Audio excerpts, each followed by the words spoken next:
नमस्कार साथियों, मैं पंकज कुमार वर्मा की तरफ से आप सभी का अभिनंदन और आभार।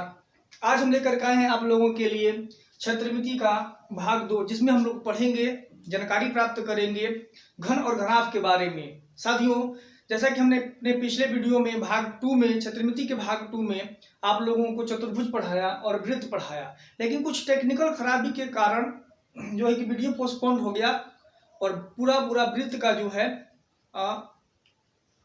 पूरा वृत्त का विवरण नहीं हो पाया। तो चलिए आज थोड़ा सा वृत्त का जो है इसमें हम पूरा आज खत्म कर दे रहे हैं इसी वाले वीडियो में, और उसके बाद आगे हम चल रहे हैं घन और घनाभ में।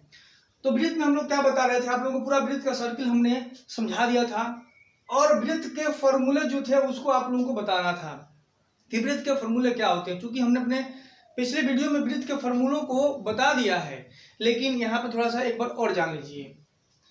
वृत्त का क्षेत्रफल होता है पाई आर स्क्वायर। वृत्त की अगर परिधि निकालें तो 2 पाई आर होता है। व्यास जो होता है वृत्त का 2 गुणा त्रिज्या, हमने बताया था कि जो व्यास होता है वो त्रिज्या का 2 गुना होता है, और त्रिज्या जो होती है वो व्यास की आधी होती है। तो व्यास बराबर 2 गुणा त्रिज्या या 2 आर भी लिख सकते हैं, और त्रिज्या बराबर हम लिख सकते हैं व्यास बटा का 2 या d/2, क्योंकि d से ही व्यास को डिनोट करते हैं और r से त्रिज्या को डिनोट करते हैं।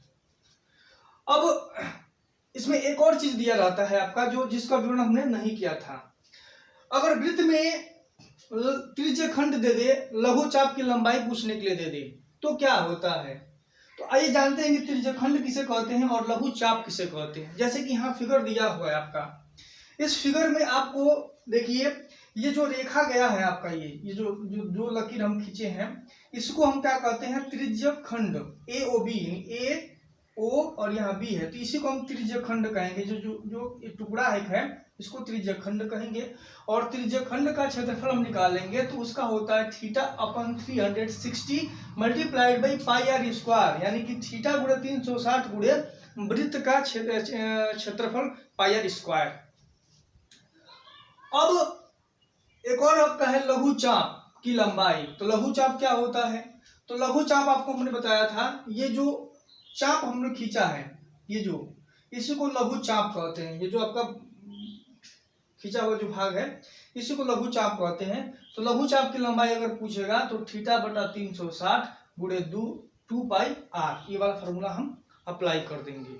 तो वृत्त का अब ये वृत्त का जो आपका डेफिनेशन था, वृत्त का जो आपका जो विवरण था वो कंप्लीट हुआ। अब हम चलते हैं आगे घन और घनाभ में।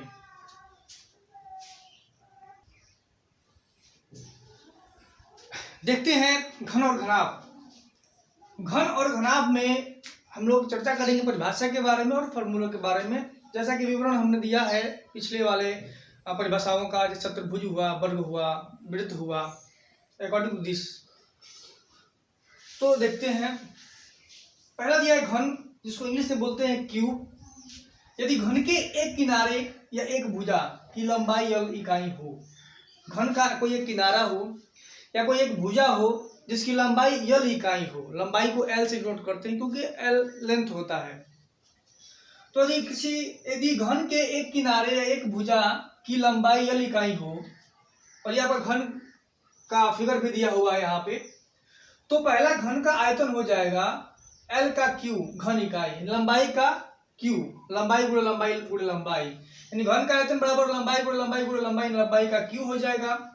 दूसरा घन का कुल पृष्ठ, तो घन का कुल पृष्ठ निकालेंगे तो 6 × L स्क्वायर, किसी भी चीज का साइन नहीं है तो L का साइन है, 6 × L स्क्वायर इकाई। और घन का विकर्ण निकालेंगे तो L × √3 इकाई, L × √3 इकाई, और L क्या है, तो उसकी भुजा की लंबाई बताई गई है जिसमें। तो ये घन कंप्लीट हुआ। दूसरा दिया आपका घनाभ, जिसको इंग्लिश में बोलते हैं क्यूबॉइड। घनाभ को क्या बोलते हैं, क्यूबॉइड। तो घनाभ का फिगर भी यहाँ पे दिया हुआ है। अब घनाभ में अगर पहला दिया है घनाभ का आयतन, अगर घनाभ का आयतन हमको निकालना है तो इसमें क्या करना है, तो इसमें लंबाई गुणे चौड़ाई गुणे ऊंचाई, लंबाई गुणे चौड़ाई गुणे ऊंचाई, इसका फॉर्मूला होता है।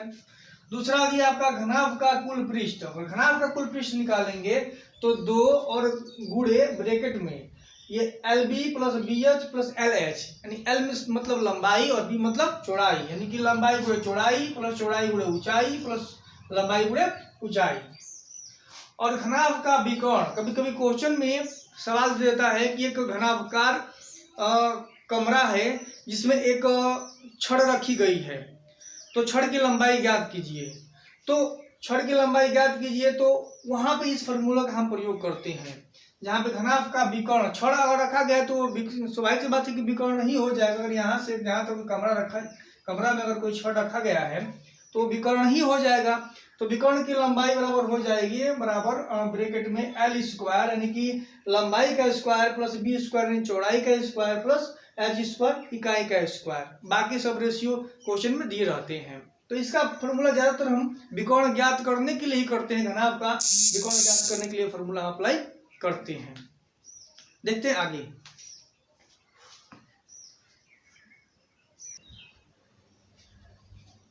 अगला टॉपिक इसमें हम लेकर के आए हैं आप लोगों के लिए बेलन और शंकु, तो इसको भी कवर कर दिया जाए।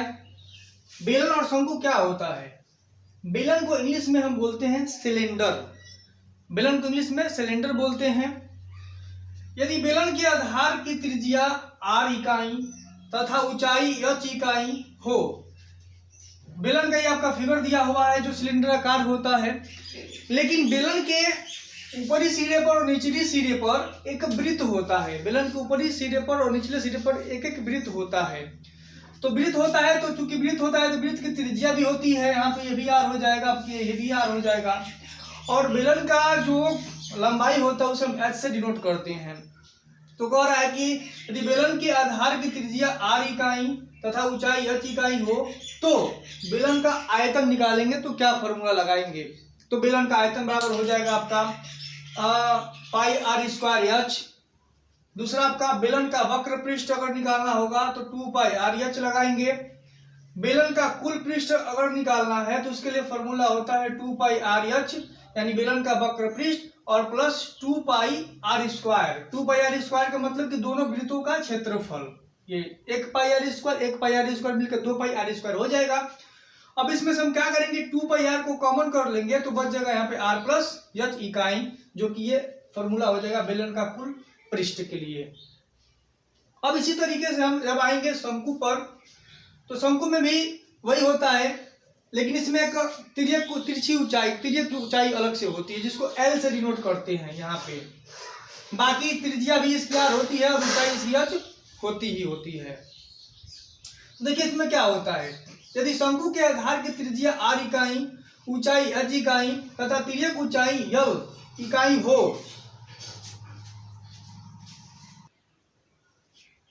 तो पहला इसमें दिया हुआ है आपका शंकु का आयतन। शंकु का आयतन बराबर हो जाएगा 1/3 पाई आर स्क्वायर h घन इकाई। और दूसरा दिया हुआ है आपका शंकु का वक्र पृष्ठ, तो शंकु का वक्र पृष्ठ आपका हो जाएगा पाई आर यल। और तीसरा आपका है शंकु का पूर्ण पृष्ठ, तो शंकु का पूर्ण पृष्ठ के लिए फॉर्मूला लगाएंगे pi r square plus pi r l, या इसमें से पाई आर को हम अगर कॉमन कर लेंगे, पाई आर स्क्वायर जो है आपका वो वृत्त जो दिया हुआ उसी का क्षेत्रफल है। तो चूंकि एक ही वृत्त है यहाँ पे, इसलिए इसमें एक ही पाई आर स्क्वायर दिया हुआ है, और इसमें 2 वृत्त था इसलिए यहाँ पे 2 आपका pi r square 2 pi r square दिया हुआ था।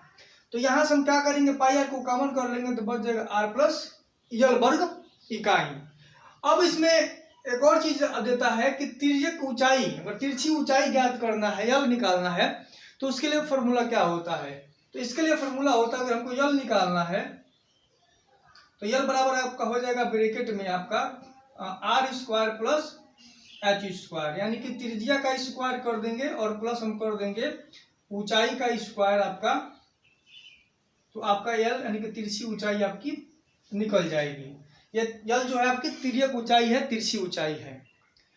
तो आज के वीडियो में हमने अब तक के वीडियो में जितना भाग 1, भाग 2, भाग 3 में क्षेत्रमिति के लिए हैं, और उसके पहले भी जो वीडियो बनाए हैं हमने, उसमें सारे वीडियो में हमने इसका विवरण प्रस्तुत किया है, इनकी परिभाषाओं को, और जो भी क्षेत्रमिति संबंधित जो भी आपके पहलुओं को हमने चर्चा किया है।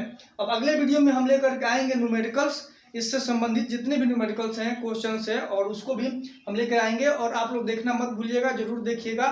और अगर आपको हमारा वीडियो अच्छा लगे तो इसको सब्सक्राइब करें, लाइक करें, शेयर करें, कमेंट करें। देखते रहिए और सीखते रहिए। मिलते हैं नेक्स्ट वीडियो में, तब तक के लिए धन्यवाद।